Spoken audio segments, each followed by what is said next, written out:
Suite à la mise en place du télétravail, l'application Zoom est devenue un outil essentiel. Un outil essentiel pour faire de la vidéoconférence et un outil essentiel également pour faire du chat. Vous savez utiliser les fonctionnalités principales, mais vous demandez s'il n'y a pas des petites astuces pour bien utiliser l'application et éviter que celle-ci soit un frein.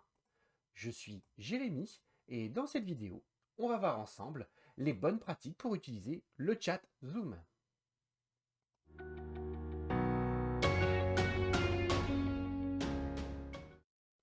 Alors pour la suite de la vidéo, ce qu'on va faire, c'est que je ne vais pas manipuler directement en fait ici sur l'ordinateur. Je vais aller sur mon téléphone portable qui comporte actuellement le compte SFAJ003 pour que vous puissiez voir en fait le comportement.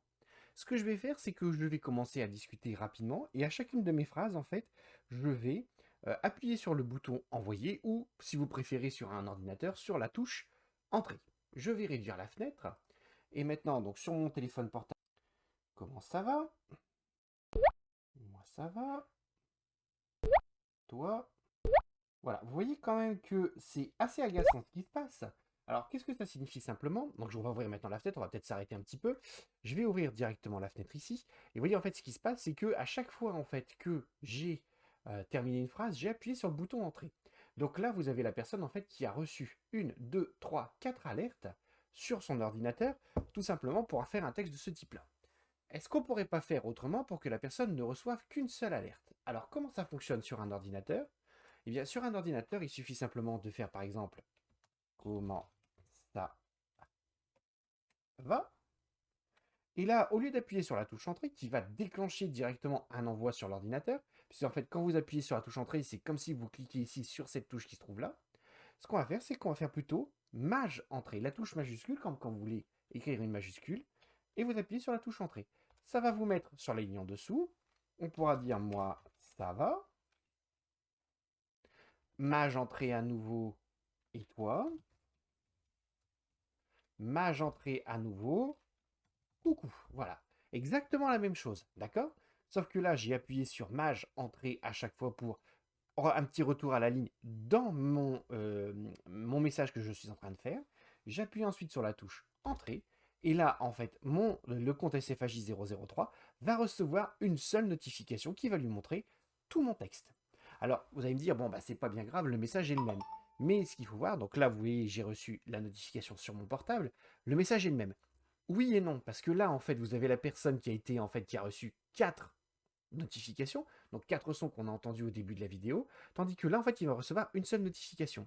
Donc ça fait partie des bonnes pratiques, en fait, qu'il faut connaître pour éviter, justement, de surcharger, en fait, les personnes et nos interlocuteurs de messages, de pop-up, de notifications, et on risque d'être contre-productif en l'utilisation de l'application Zoom, puisqu'en fait, les personnes, si elles sont agacées, au bout d'un moment, vont soit couper l'application, soit, en fait, enlever les notifications pour ne plus être dérangées.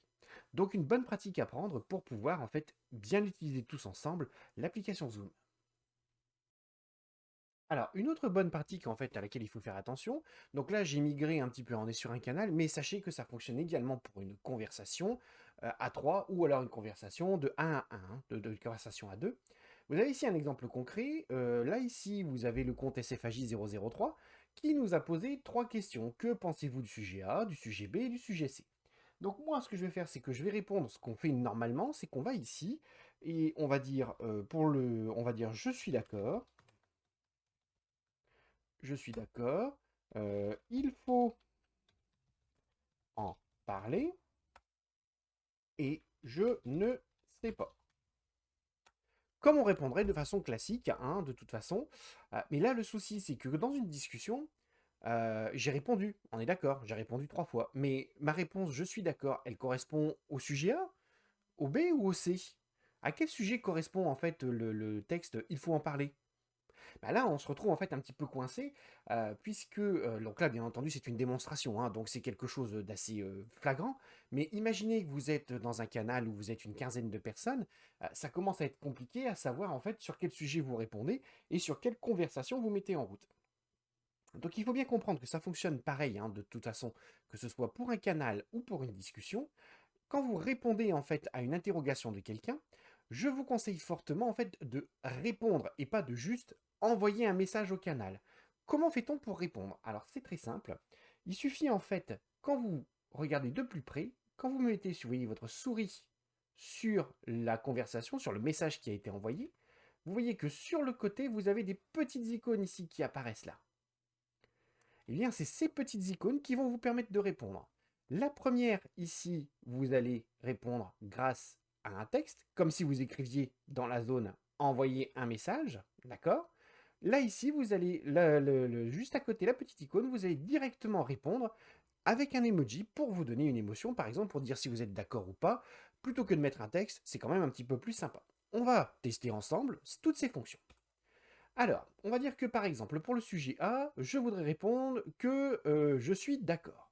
Donc dans ce cas-là, ce que je vais faire, c'est que juste à côté, je vais prendre le petit bouton réaction.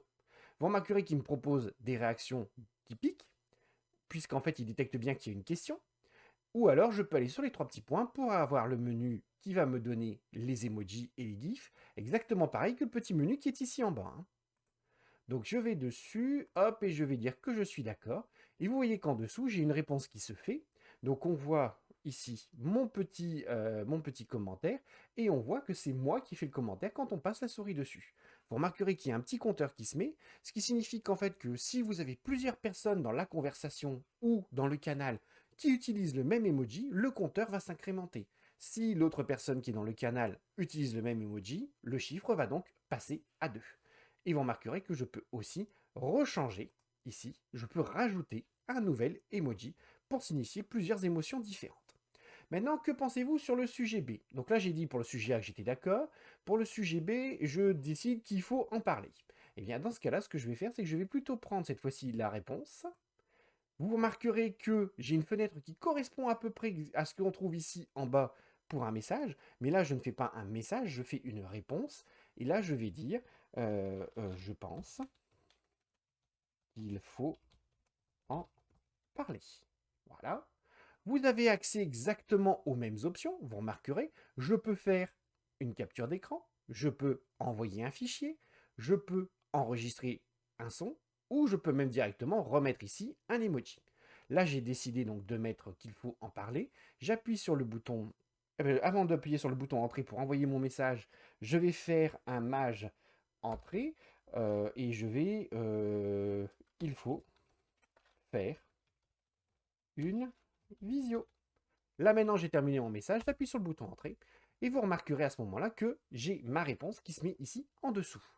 Petite chose aussi intéressante, et là qui va nous permettre en fait d'organiser un petit peu le canal, justement puisque si tout le monde utilise en fait cette option et cette façon de faire, cette bonne pratique, vous remarquerez qu'ici j'ai un bouton réduire tout.